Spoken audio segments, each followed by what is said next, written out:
அன்பார்ந்த தோழர்களே, தலைமை தாங்கி உரையாற்றி அமர்ந்திருக்கும் லூக்காஸ் அவர்களே, மரியாதைக்குரிய திராவிடத் தென்றல் டிஆர்ஆர் செங்குட்டன் அவர்களே, அமைப்பு சாரா சங்கத்தின் தேசிய தலைவர் கீதா அவர்களே மற்றும் பேசி அமர்ந்திருக்கும் தோழர்களே, உங்கள் அனைவருக்கும் இனிய காலை வணக்கம்.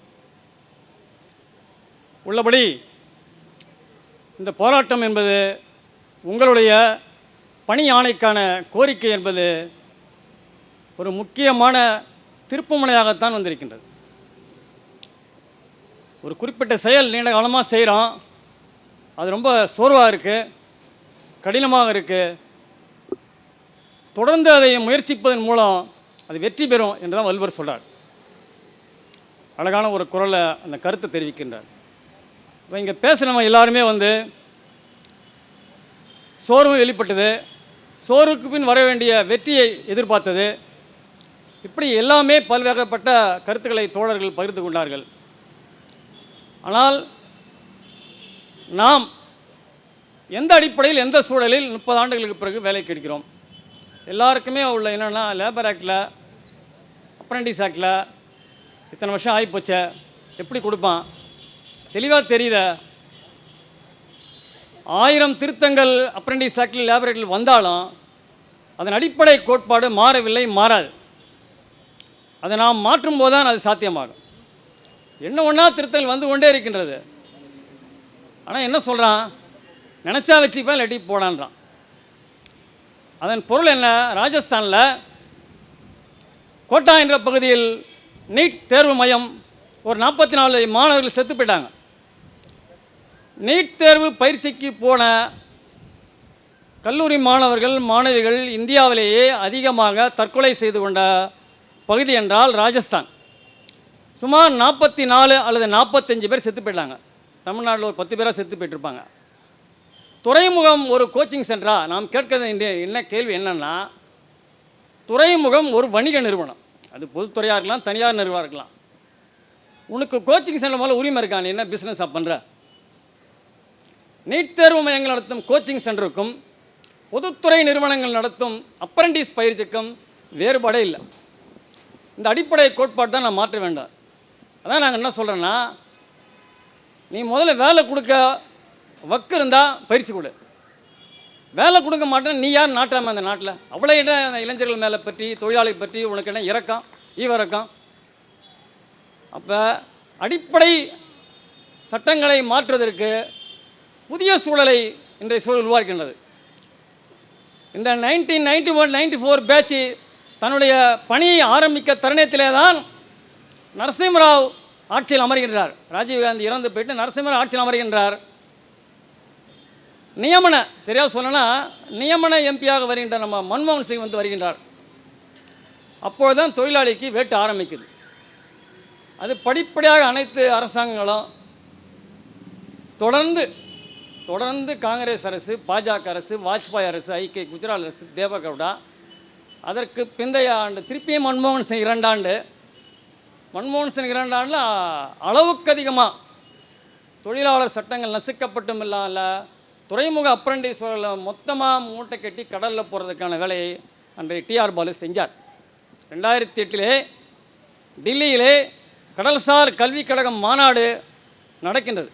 அதில் என்ன பேசுகின்றார்னா, விரிவாக்கம் நடந்து கொண்டே இருக்கின்றது. இந்தியா முழுக்க துறைமுகங்கள் புதிய தேவையை ஒட்டி நமது எல்லை விரிவாக்கம் நடந்து கொண்டே இருக்கின்றது. இருக்கிற மேன் பவர் பத்தாது, அதிகாரிகளையும் தொழிலாளர்களையும் நாம் விரிவாக்க வேண்டிய தேவை ஏற்படுகிறது. விரிவாக்கி கொண்டே போவோம். மாநில அரசுகள் கையாளுகின்ற சிறு சிறு துறைமுகங்களை விட்டுருங்க, மத்திய அரசு கட்டுப்பாட்டில் உள்ள துறைமுகங்களை ஆட்களை சேர்ப்பதற்கு இது பத்தாது. இப்பொழுது 10,000 பேர் தேவைப்படுது. 2014 இது 2024, 2014 26,000 பேர் தேவைப்படுது அப்படின்னு சொல்லிட்டு அப்படியே மூட்டை கட்டி போயிட்டார். இதே இந்திய கடல்சார் கல்விக் கழகத்தில் இன்றைக்கி நம்ம போய் ஒரு தேர்வு எழுதணுன்னா இந்த பள்ளிக்கரணில் இருக்குது, அதே நீட் தான். சேம் இங்கே நீட் என்ன வந்து கல்வி இதான் நீட் தான்.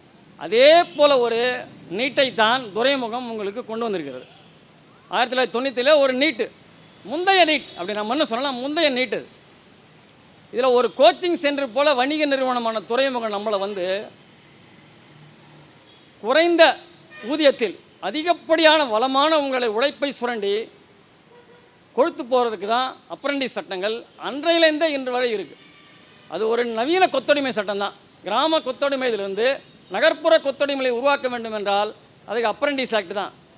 கண்டிப்பாக வேலை கிடைக்கும், கண்டிப்பாக வேலை கிடைக்கும் என்று தான் நாம் செல்கின்றோம். அப்போ புதிய தரவுகள், புதிய சூழலை நாம் என்ன பண்ண போகிறோம்? எல்லா தோழர்களும் இங்கே நம்ம இந்த சென்னை போர்ட் அசோசியேஷன் தோழர்கள் பூரா இது எப்படி சாத்தியமாகும்? சாத்தியமாக்குவது தான் தொழிலாளர் வர்க்கத்தின் நியதி. அரசாங்கம் சாத்தியமாக்குது, கிரிமினல் சட்டங்களை மாற்றி அமைக்குது. நம்ம இடத்தில் சொல்லவே இல்லை மத்திய அரசு நம்மள்கிட்ட கிரிமினல் சட்டத்தை மாற்றி அமைப்போம், சிஆர்பிசியை மாற்றி அமைப்போம், எதுவுமே சொல்லவில்லை. தொடர்ந்து மாற்றுகிறார்கள். லேபர் ஆக்டில் கொஞ்சம் மாற்றி அமைத்து அப்ரண்டிஸ் ஆக்டில் மாற்றம் கொண்டு வா, இண்டஸ்ட்ரியல் டிஸ்பியூட் ஆக்டில் மாற்றம் கொண்டு வா, அதை பற்றி வாய் திறக்க மாட்டேன்ற.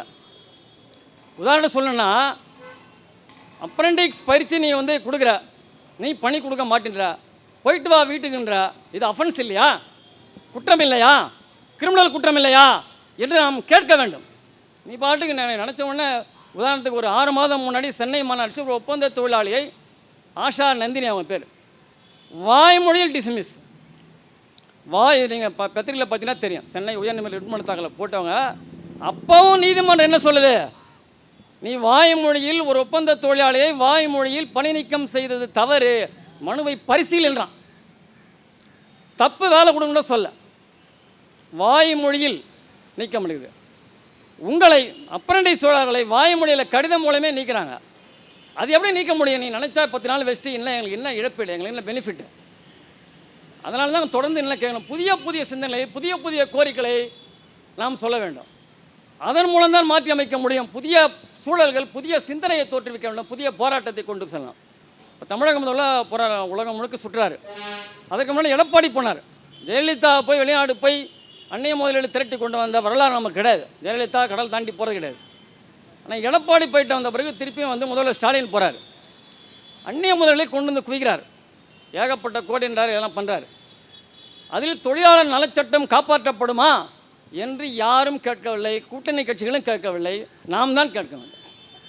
அப்போ நாம் ஏதாவது போராடினால் அதை தேச விரோதம் என்று சொல்லும் இந்த அரசு நாம் திருப்பி சொல்லுவோம், நீ உன்னால் வேலை தர முடியல, உன்னால் நிரந்தரமாக வேலை தர முடியாத அந்நிய முதலீடு நீ உள்ளே சேர்ப்பதே தேச விரோதம். இந்த நாட்டின் வளங்களை கொள்ளையடிப்பது அதுவே தேச விரோதம். நீ பாட்டுக்கு திறந்து விட்டு எல்லாத்தையும் வந்து நரவேட்டை ஆடும்போது நாம் என்ன சொல்லுவோம்? உன்னால் உறுதி செய்ய முடியவில்லை, அந்நிய முதலீடு இருக்கின்ற உன்னுடைய தொழிற்கொள்கை தான் தேச விரோதம் அப்படின்னு நான் மாற்றி சொல்லுவோம். பயிற்சி பணியாளருக்கு வேலை இல்லை, பயிற்சி பணியாளர் வேலை இல்லை. ஏன் இதை நான் வந்து துறைமுகம் உங்களுக்கு வந்து ஒரு கோச்சிங் சென்டர் தான் நடத்தியிருக்கு, இன்னும் நடத்தி கொண்டு இருக்கிறது. என்ன கொடுமைன்னா, உங்களுக்கு பணி கிடையாதுன்னு சொல்லிட்டு 1989 600 பேர்கிட்ட பணியெல்லாம் லெட்டர் போட்டான், உங்களுக்கு பணி கிடையாதுடான்ட்டான். 92 1000 பேர் கிடையாதுன்ட்டான். நிறைய பேர் டெய்லி போராடி செத்து போய் சின்னாபண்ணமாகிற சூழலை திருப்பியும் அவன் அப்ரண்டிஸை கூப்பிட்றான், பயிற்சி கூப்பிட்றான். இது தவறு இல்லையா? இது அறநெறிக்கு எதிரானது இல்லையான்னு நாம் கேட்க வேண்டாம். நீ வேலை கொடுக்க மாட்டேன்னு எதன் அடிப்படையில் நீ அப்ரண்டிஸ் பயிற்சிக்கு மாணவர்களை, இளைஞர்களை சேர்க்கின்றாய்? இளம் குருத்தாக, இளம் பருவமாக வந்த மாணவர்கள் கேடு தட்டி வரைக்கும் நீங்கள் கோரிக்கை நின்றுருக்க முடியுமா? அது எவ்வளோ இழப்பீடு நாங்கள் கேட்க வேண்டியிருக்கோம், பல கோடி கேட்க வேண்டியிருக்கோம். 30 ஆண்டுக்கு பிறகு நரை தட்டி கிழடாக போகும்போது பல கோடி நாங்கள் கேட்க வேண்டியிருக்கோம். 2014 சென்னை துறைமுகம் அப்ரண்டிஸ்க்கான அறிக்கை நோட்டிஃபிகேஷன் அறிவிக்கின்றது. துறைமுகத்தில் பணியாற்றும் வாரிசுகள் முன்னுரிமை கொடுக்கப்படுகின்றது. இப்படி ஒரு நோட்டிஃபிகேஷன் நான் சூசைத்தோடு காமிச்சிருக்கேன். நம்ம இவர் லூக்காஸ் கூட பார்த்துருப்பார். இது என்னது அநீதி? இது முன்னமே பணி செஞ்ச அப்ரண்டிஸ்க்கு பணி கொடுக்கல, பணி செய்து கொண்டிருக்க வாரிசுகளுக்கு நீ என்ன அப்போ 2 வருஷம் வேலை வாங்கிட்டு 3 வருஷம் அமைச்சிட போறியா? நீ தொடர்ந்து செய்ய போறியா? இப்போ தொடர்ந்து எதன் அடிப்படையில் நோட்டிஃபிகேஷன்? நோட்டிஃபிகேஷன் என்ன உரிமை இருக்குது? முதல்ல வேலை கொடுக்க முடியலை, பணி கொடுக்க முடியலை, இது அஃபென்ஸ் நாம் சொல்ல கற்றுக்கொள்ள வேண்டும். பயிற்சி பணியாளர், அழகான தமிழ் வார்த்தை பயிற்சி பணியாளர்ன்ற பயிற்சி ஐஏஎஸ். இன்றைக்கி ஒரு ஐஏஎஸ் அதிகாரி வந்து பயிற்சி ஐஏஎஸ் வந்து குற்றம் செஞ்சாங்க, தவறு செஞ்சாங்க, அவங்க தவறு செஞ்சாங்க, அதிகாரத்தை துஷ்பிரயோகம் பண்ணாங்க, காரில் வந்து ஐஏஎஸ் அதிகாரி கலெக்டர்னு போட்டு போனாங்க, ஆஃபீஸில் போய் ஆக்குப்பை பண்ணாங்க, அவங்களை வந்து நீக்கம் செய்தது யூபிஎஸ்சி நீக்கம் செய்கிறது. நாம் அந்த ஆஷாவிடம் கற்றுக்கொள்ள வேண்டியது என்னென்னா, ஆஷா